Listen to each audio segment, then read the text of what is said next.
आज मी तुम्हाला दाखवणार आहे, तुम्ही मार्केटमध्ये जाऊन जेव्हा लंच बॉक्स आणता तेव्हा प्राईस कमी म्हणून काही कंटेनर्स घेता. आता हे अशा प्रकारचे काही कंटेनर्स येतात मार्केटमध्ये. मला हे कोणीतरी गिफ्टमध्ये दिला होता. स्टील कंटेनर आहेत आणि त्याला अशा प्रकारचं सील येतं. 1 2 3 डबे येतात त्याच्याबरोबर आणि बॅग येते. तर आता मी जेव्हा हा यूज केला आहे तर मी बघितलं 6 ते 8 महिन्यांमध्ये ह्याचं सील लूज व्हायला लागतं आणि म्हणजे लिक्विड त्याच्यातनं बाहेर यायला लागतं. बॅगही एक बऱ्यापैकी 1 ते 1 वर्षानंतर खराब होते. आता तुम्हाला मी एक सोल्युशन देते की हे कंटेनर तुम्ही जर वापरत असाल तर ही कंपनी तुम्हाला नक्कीच हे सील रिप्लेसमेंट नाही देणार, पण टप्परवेअरचं जे सील आहे एक्झिक्युटिव्ह बाउल्स ते सील ह्या कंटेनरला प्रॉपर फिट बसतं आणि हे जरी मला तुम्ही सील नुसते मागितले तरी मी देणार आहे. पण म्हणजे तुम्ही बघा, हा लंच बॉक्स तुम्ही 850 रुपयांनी घेतला मार्केटमधनं आणि त्याच्यानंतर तुम्ही तो यूज केला. 6 महिन्यात तुमचं हे सील खराब झालं. हा कंटेनर तुमच्या काय कामाचा?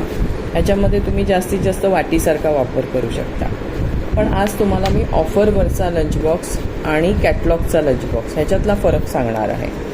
आता हा लंच बॉक्स 870 ह्या प्राईजने काहीतरी आलेला आहे आणि बऱ्याच कस्टमरचं असं मला होतं की ह्याचे डब्याची झाकणं लागत नाहीत, म्हणून हा व्हिडिओ मी आज सकाळी म्हटलं बनवूया. तर आज तुम्ही बघा, हा बजेट फ्रेंडली लंच बॉक्स आहे. म्हणजे याची MRP आहे 1155, तर मी तुम्हाला तो 890च्या आसपास पडतो. आता ह्या लंच बॉक्सला बॅग दिलेली नाही आहे, पॅकिंगची बॅग नाही आहे. नंतर हा फ्रेश पीस आहे, तुम्ही बघू शकता.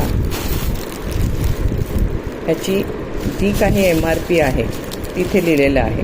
एप्रिल 24चा हा लंच बॉक्स आहे. आता ही बॅग आहे त्याची. आता आपण ह्या बॅगमधनं कंटेनर काढणार आहोत. मी हा आत्ताच ओपन करते तुमच्यासमोर.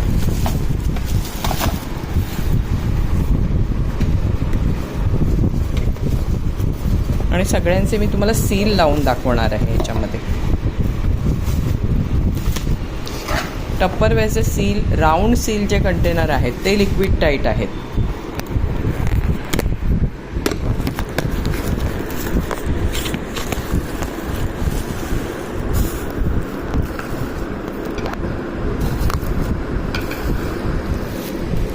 आता हा एक्झिक्युटिव्ह बाउल आहे. बऱ्यापैकी 400 ml पर्यंत हा कंटेनर आहे. त्याच्यामध्ये तुम्ही राईस किंवा क्वांटिटीमध्ये जर काही न्यायचं असेल ऑफिसला तर ते नेऊ शकता. आता ह्याचं सील हे लिक्विड टाईट आहे, म्हणजे ऑब्व्हियसली ते असं लगेच लागणार नाही. हे राऊंड सील आहे, तुम्हाला एका बाजूने प्रेस करत करत आणायचं आहे.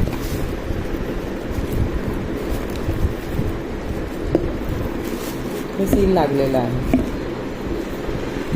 हळूहळू वापरानंतर तुम्हाला ते सवय होऊन जाईल. पण लिक्विड टाईट कंटेनर आहे ते ऑब्व्हियसली थोडेसे टाईट असतात आणि त्यांची लावण्याची पद्धत ही राऊंड आहे. म्हणजे तुम्ही एका साईडला प्रेस करायचं आणि प्रेस करत करत आणायचं आणि इथे कट आवाज येतो. हा दुसरा छोटा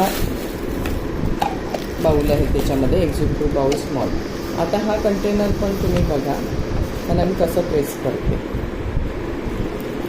हे असं तुम्ही लावायला गेला ते नाही लागणार. त्याला एका साईडने प्रेस करायचं, प्रेस करत करत करत इथे तुम्हाला दिसत असेल बघा कट आवाज येतो. हे अशा प्रकारे कंटेनर टाईप करायचे असतात. आता हे ताकासाठी भांडं दिलेलं आहे याच्यामध्ये. हे पण लिक्विड टाईट आहे. ताक भरताना थोडंसं खाली भरा. नॉर्मली जेव्हा दही आंबट जास्त असेल तर एअर येते त्याच्यामुळे, त्यामुळे एअरसाठी गॅप ठेवा.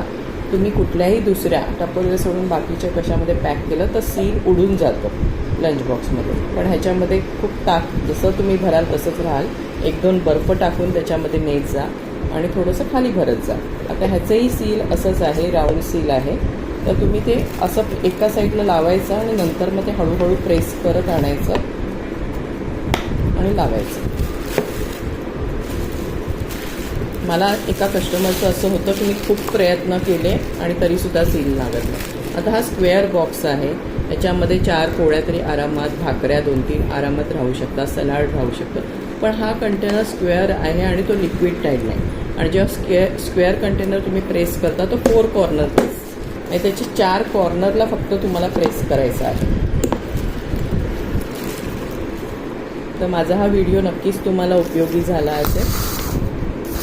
तर मला तुम्ही तुमच्या रिक्वायरमेंट सांगा. थँक्यू.